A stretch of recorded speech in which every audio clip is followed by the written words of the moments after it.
You'll introduce me. That's a good idea.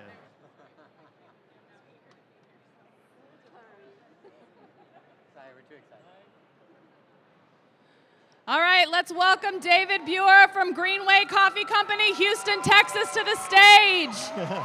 David, the floor is all yours. Awesome. Okay, so we went over all that stuff. So test, check, testing. That sounds good. Yeah. If we get some music, we'll be all set. Alan's on it. Thank you. And time. Hello, everyone. The coffee I'm going to be serving you today is from the northeasternmost part of Sidama in Ethiopia. It's from a township called Daye-Bensa, and it's processed at a station called Hamasho.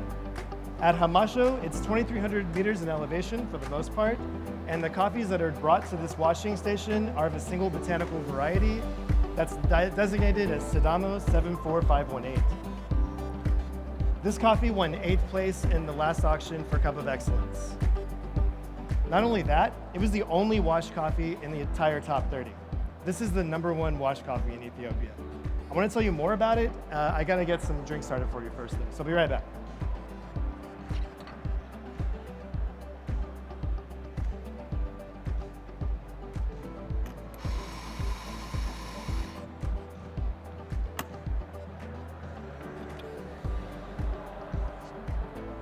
Five years ago, at this very competition, I met an international student from Ethiopia named Kenan Dukamo. Kenan and his family have operated the coffee mills at Daye-Bensa for 25 years, and they requested that he come and intern in our organization over the summer while he was in school.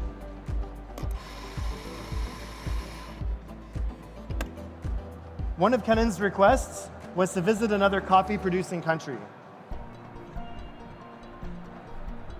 So, I ended up taking Kenan Dukamo to visit Los Volcanes Coffee in Antigua, Guatemala.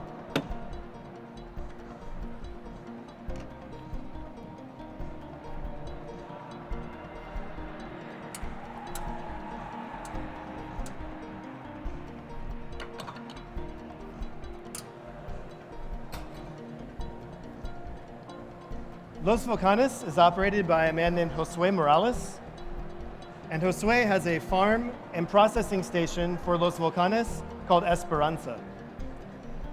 On Esperanza, Josue has worked on all sorts of processing techniques, and one that he developed in particular is called dry fermentation.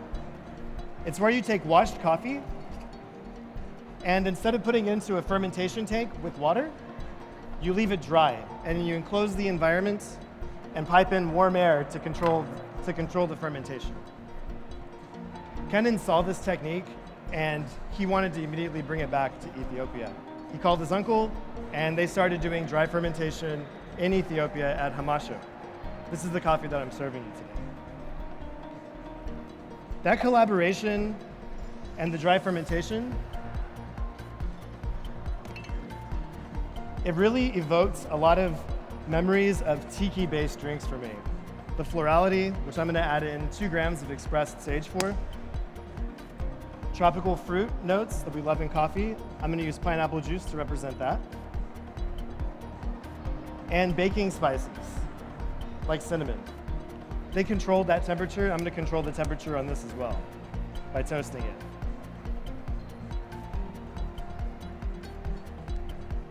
We'll do 2 of those.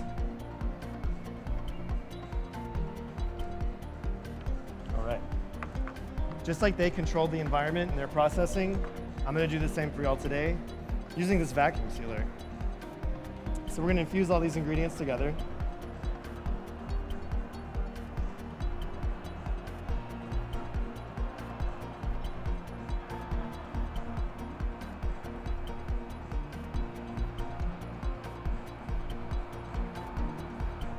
Boom. And we'll come back to this later.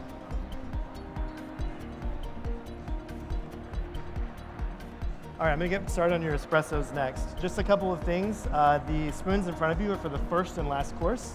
And when you're done with the spoon, just go ahead and deposit it into the glass motif.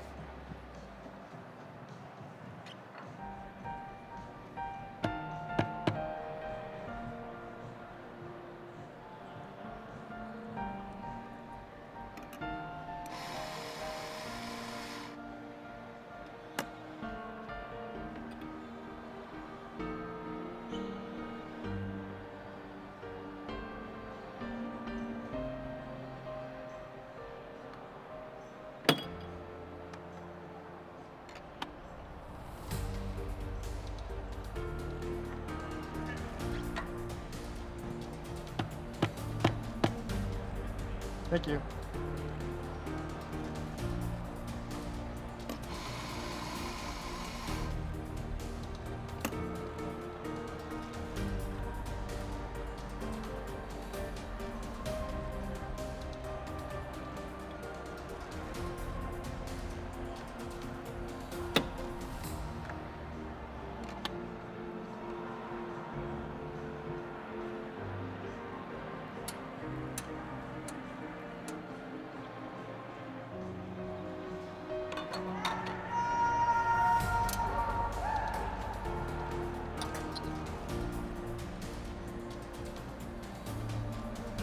There was no chance that I took Kenan to see Josue.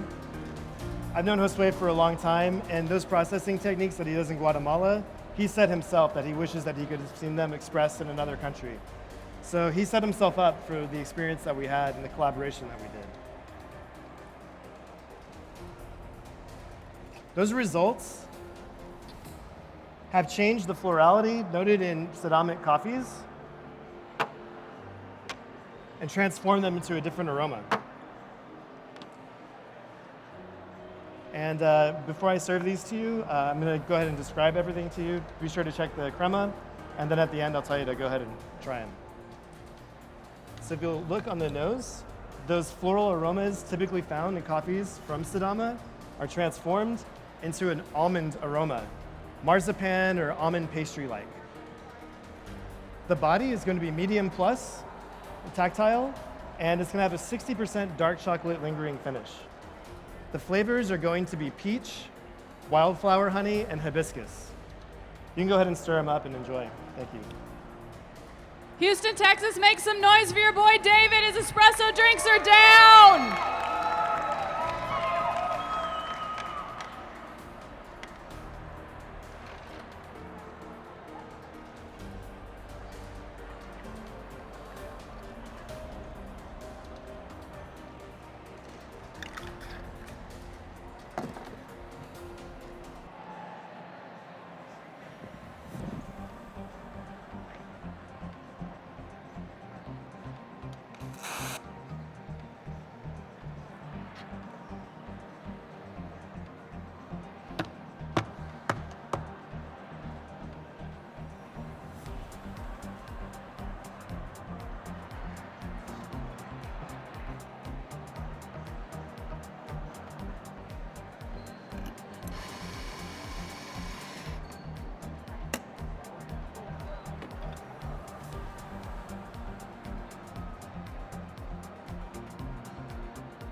All right. Thank you. In milk, I wanted the acidity to punch through a little bit more with this washed coffee. So I've dosed up just 1.5 grams, but kept the end yield the same. This is gonna bring a mango pulp flavor to these milk-based drinks. It's gonna have an almond and cinnamon ice cream-like flavor as well. And together, it reminds me of mango cheesecake.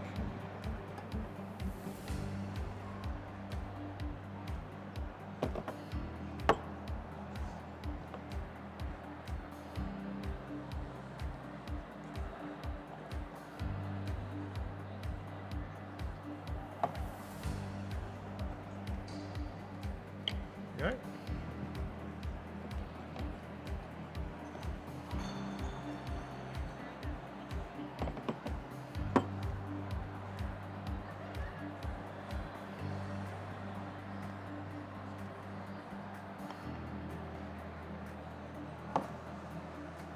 For you?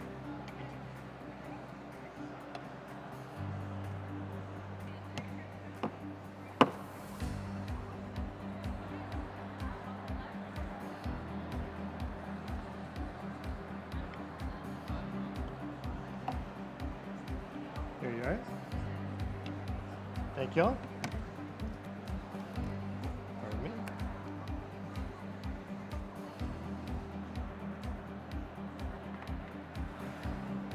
All right. While y'all are enjoying those, I'm gonna get started on your signature drink. One more big round of applause. The milk drinks are down. Now on to the signature drink.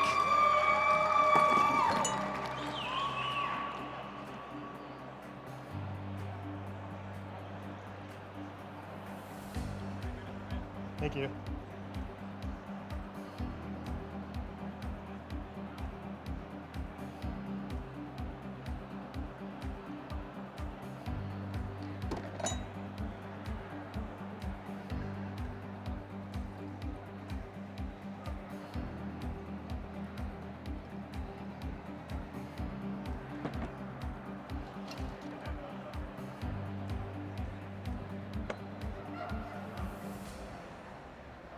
All right.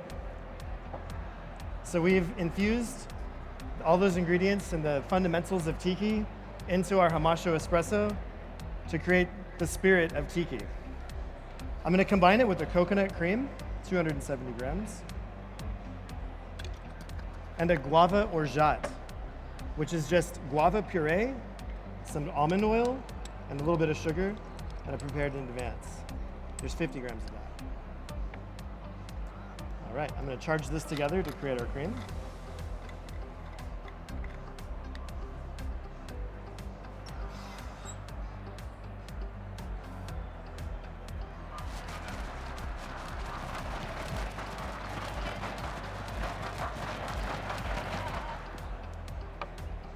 I'm gonna make a tiki campana today using our spirits of Hamasho.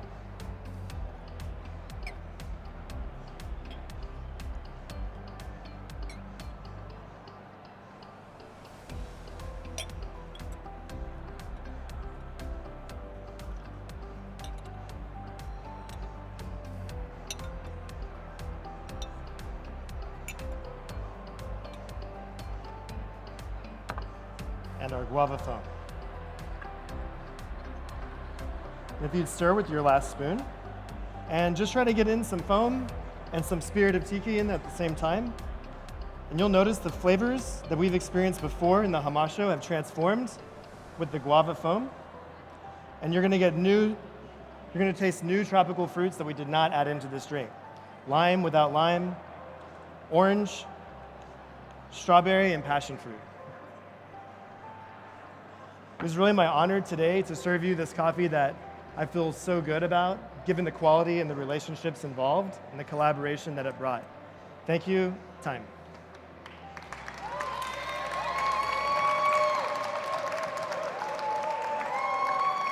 Wonderful. Congratulations, David. Thanks. Everybody give it up for David. That was his presentation. You were talking earlier about how you've been in this industry a long time. Yeah. What keeps making you come back over and over again to compete? Just seeing everybody's smiling faces and hanging out and being a part of something bigger.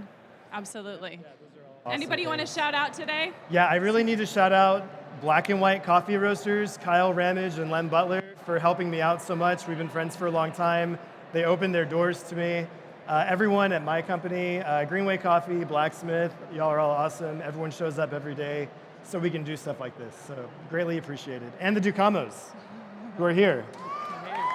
Somewhere, right there. There they are.